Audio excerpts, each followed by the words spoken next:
and my senior partners, associates, and interns. Today I'm going to speak on a topic, against a motion, on a topic, ABG Shipyard Scam, how it is different from the previous bank frauds, and does the legislation strengthen it all? So let's talk about what is the ABG Shipyard Scam. ABG Shipyard is a company which was incorporated in 1985, and its headquarters is in Pune, Maharashtra, and its various port working places are in Surat and in Rahega.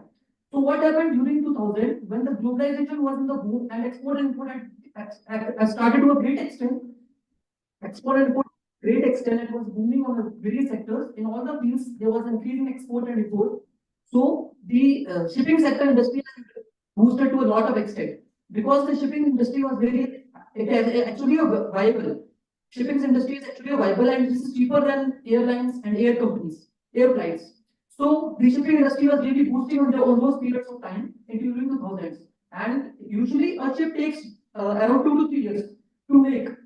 So basically in 2008 when the recession period started, there was a great depression by which various corporations had lost their jobs, various employees had lost their jobs, various corporations were shut down. So at that point of time, those employees or those companies who have given their orders to the ABG Shipyard, who was basically involved in the providing and the repairing of the ships, those companies canceled the orders due to recession and due to global depressions. So what happened?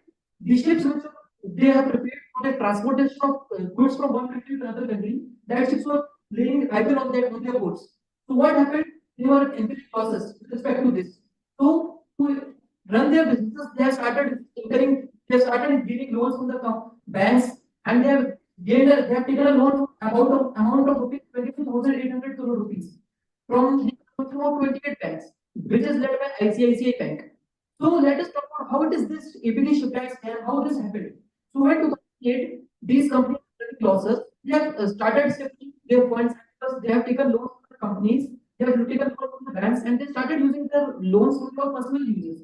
And they have created various shell companies, and they have created around 98 companies in Singapore. And they were regulating that all the money which they have taken from the banks, and they were rotating those money in these shell companies. So in this way, they are taking a loan and taking the loan which they have taken from the banks. They are using for their own personal uses and for their own luxuries. So now let's talk about how it is different from previous bank frauds. Basically, there are previous bank frauds like Nirav Modi case and Vijay Mallya case, who is the owner of Kingfisher and who is also an owner of ex-owner of renowned RCB team, Royal Challengers Bangalore team, and Rotomac Pan, which was a renowned pan at that period of time. So basically, what happened and what similarity we can see in all these bank frauds is that in all these cases, what we can see that there is no collateral has been provided to the banks. I mean, the banks has provided these companies the loans on the basis of their renownancy, on the basis of their brand. They have not taken any collateral from them. This was a major point which they have flawed on the part of the companies. This was a major flaw. Another similarity which you can see in all these frauds is that all these companies who have taken loans from the banks, they have used it for their own personal uses. Rather than using it for their own companies or enhancing their production, enhancing their business, rather than using it for their own personal uses, they started using it for their own personal uses. So let's move on. So by the virtue of this scam, ABG Shipyard Scam, we are going to expose various lacunas which has been there in the legislative framework of India. So basically, in the year 1990, there was no law to recover the debts from the borrowers. So at that point of time, the civil courts who used to deal with the regular matters, they used to take up these matters. They have taken responsibility to recover the debts from the from these borrowers. So the RTD Act has been implemented.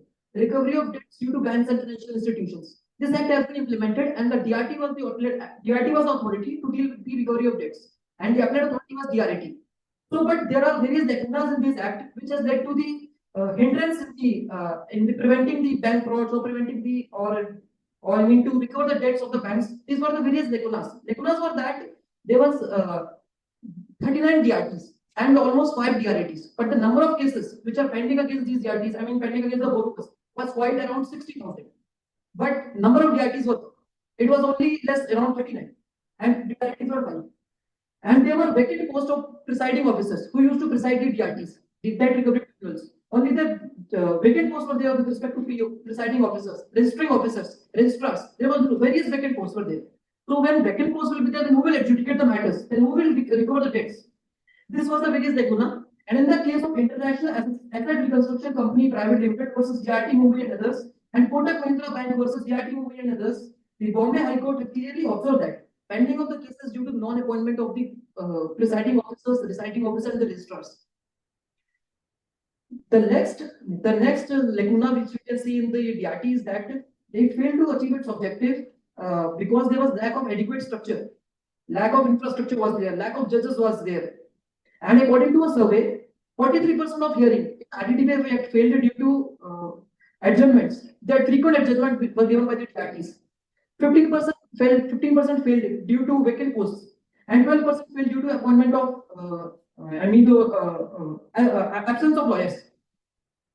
As per the survey, recovery rate as per the survey of 2023, recovery rate as per the RTTPFI Act after its amendment in 2016, the recovery rate has been reduced from 10.0% to 4.4%. This is a very less recovery rate. So the next act which has been implemented with respect to the recovery of debts with respect to prevention of frauds was the ICICI Act, and it was implemented in 2013. This was also implemented to fill up the gaps and to fill up the lacunas, to fill up the loopholes which were there in the DRT Act. This act was implemented, ICICI Act. As per the report by RBI in 2023, only 8% of NPA is in banking system has been recovered through ICICI. It also has various lacunas. It also has various disadvantages. The various disadvantages with respect to this is under section 13, when the borrower failed to repay the loan, what the bank do? They have to send a notice. Notice under section 30 clause 2. They have to send a notice to the borrowers. So what happened is these borrowers have to reply within 60 days. So for sending notice, they have to do legal complexities were involved. So they were failed because legal complexities. And moreover, they have to when the borrowers were unable to pay their debts within 60 days, these banks, what they can do is they can take the possession of the assets. So for taking the possession of the asset, this was really a hectic procedure for these banks, and this was very complicated procedures. So this was the lacuna which we can see in the ICICI Act. Moreover, whenever the banks take the possession of the assets of these borrowers, they have to sell these assets to the asset reconstruction companies. But asset reconstruction companies are very less in number in India. This was another lacuna in the ICICI Act. Now let's move on to the IBC Insolvency and Bankruptcy Code, which has been implemented in 2016 to recover to fill up the gaps and loopholes in the ICICI Act. Basically, it failed to adhere its own objective, its own ethos. It has been implemented. It has been implemented with the objective, with the ethos that it has to be for the revival of the corporate debtor, but it failed to attain its objective. According to a recent judgment of Supreme Court, Arsenal Mittal India Private Limited versus Satish Kumar Gupta and others, it is Supreme Court categorically held that if there is a resolution applicant who can continue to run the corporate debtor as a going concern, they must put an effort to run that corporate rather than pushing towards liquidation. What we can see in the IBC Act is that Insolvency and Bankruptcy Code that there is a recovery rate is very minimal. As per a survey of 2016 to 2021, we can see that 13.94 lakhs crores were given to these borrowers, but only recovery was only of 1.82 lakhs. The recovery rate is very low. Moreover, there is a high liquidation rate is there.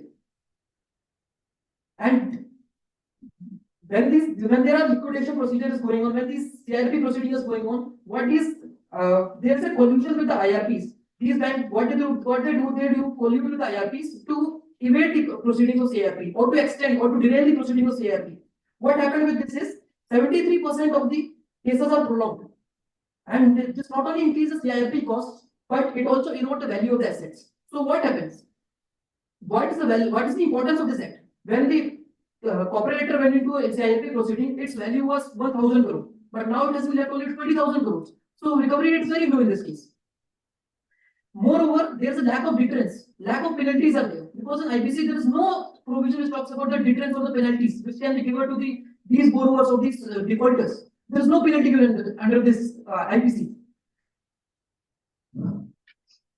The next act which has been implemented to recover the debts, that is Prevention of Money Laundering Act. It was implemented in 2002 itself, but its focus was only on the aftermath. And when the money has been laundered, then what is the need of this Prevention of Money Laundering Act? Its name suggests that Prevention of Money Laundering Act, but it mainly focuses on aftermath of fraud, but it doesn't focus on what is the prevention. It doesn't fail. It failed to appear its objective. Moreover, as per the survey, 1180 cases were filed in India for money laundering, and early and yearly of amount was This much 1 crore 55 lakh crore rupees of money has been laundered. And there were delayed investigation due to large number of pending cases. And there are less number of convictions. We can see that from since 2020, from 2002, there are less number of convictions. We can see. We can see that only 312 convictions has been done. So at last, I would like to conclude by saying that we have to strengthen our loan recovery process by introducing stringent rules and regulations, and we have to make under section 60 of the IBC there is a fraudulent transactions which talks about fraudulent transactions. So there has to be stricter scrutiny, whereas this talks about the corporate transactions, including the related party transactions to prevent the preferential transactions. Enhanced penalties should be there for the perpetrators to create a deterrence for them. And there has to be enhanced cross-border cooperation with the there. Because the company nowadays what they do is they used to create shell companies. So we used to have some cross-border connection should be there to cross-check whether the transactions which are done by the company or the bank, it is whether genuine or not. And at last, I would like to say that we have to strengthen the regulatory bodies like such as RBI and SEBI. Thank you. Good evening to one and all present here. I am Upmanyu Ganguly and I am going to be speaking for the topic of ABG Shipyard Scam and whether our legislation has evolved and whether it is doing a good job or not. The history of scams in India, at least the ones that have been sensationalized and have been getting national level of attention, would start with the Kingfisher Airlines scam. Which was the central focus being Vijay Mallya in that scam. Vijay Mallya and the Kingfisher Airlines company took loans from banks worth rupees 9,000 crores, and they had basically transferred that amount and routed it through dummy companies and shell corporations in Europe. And Vijay Mallya himself had bought personal assets worth 35 million euros using that the loan amount. And further, he transferred a large part of that amount into a trust fund in the name of his children. After that, after the Vijay Mallya scam, the most notable scam that had taken place was the Punjab National Bank scam, which is Nirav Modi. Nirav Modi and Mehul Choksi, both gem tycoons, jewelry tycoons, they had taken loans worth of 12,000 crores from various banks, and again utilized the same method that Vijay Mallya had done, which is again route the money through international routes while investing in funds of countries with a lot of tax benefits, so as to avoid any form of tax liability, and of course do not repay the loan. After the Nirav Modi scam, a joint committee was set up who had recommended that the committee had basically recommended certain methods, particularly the National Financial Regulatory Authority, also known as the NFRA, which is effectively a regulatory body that oversees the forensic auditing of various companies. In ABG shipping scam, the focus of this topic, in the ABG shipyard scam, even after all the laws had been enacted, even after the Fugitive Economic Offenders Act has been enacted, even after the regulatory authority overseeing all sorts of financial auditing, ABG Shipyard Limited managed to defraud 28 banks for the amount of rupees 23,000 crores. So effectively, even after all the changes that have been made, the amounts have just been increasing with each and every scam that has taken place. So I'll wait for the next one.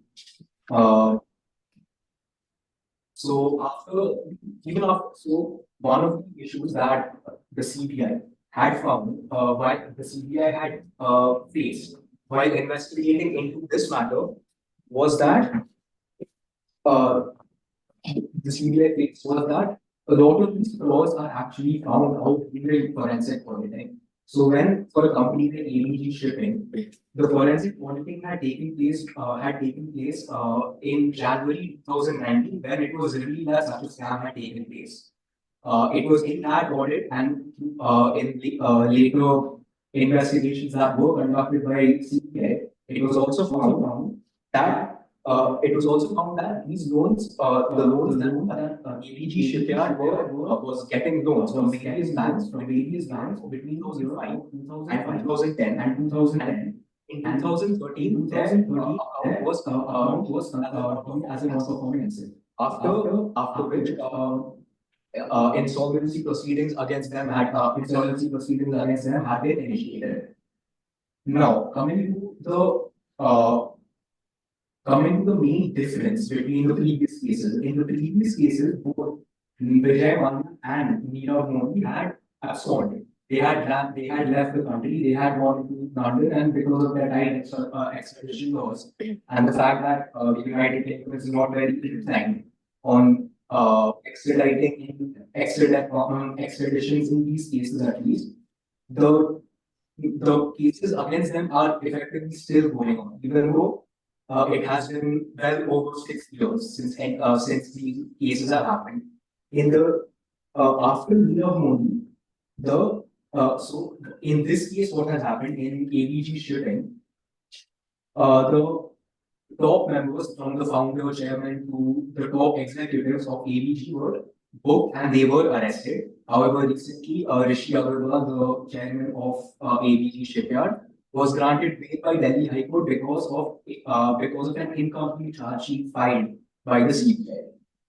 Now, in this case, the main difference, other than the amount, is that no one has absconded. So, of course, the Fugitive Economic Offenders Act will not be applicable and will not be applicable. Now, to the question as to whether the legislation has improved or not, the answer is yes, because over time, more and more guidelines have been released, and after each and every scam, there has been, after each and every case that has taken place like this, there has been immediate action that has been taken. In the case of Nirav Modi, right after, a little while after, the Parliament, of course, enacted the Fugitive Economic Offenders Act, and also the Ministry of Finance had set up the NFRA under the provisions of the Companies Act.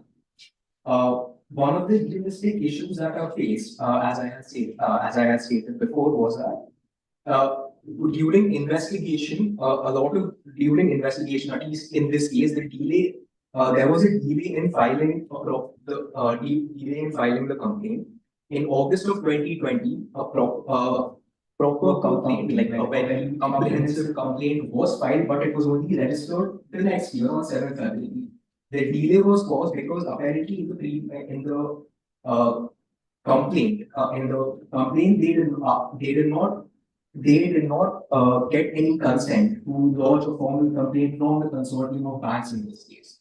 So the issue, at least that has taken place in the case of ABG Shipyard, is not one related to the provisions or legislation. It's mostly related to the actual investigation, the actual legwork that takes place. So to answer that question, the legislation has improved. As of now, after the Nirav Modi scam, the RBI had banned the system of letter of undertakings for trade credit for imports into India. And in the ABG case, as the case is very new and as it's still ongoing, no developments as such have taken place. But I do believe that something will happen because considering the sheer amount that has been stolen, some action has to be taken against them. But did the legislation work? Yes. The main executives have been booked by the CBI, and proceedings are taking place against them. With that, I would like to conclude and just say that keep faith in the Indian legislative system. I'm sure something will happen. Thank you.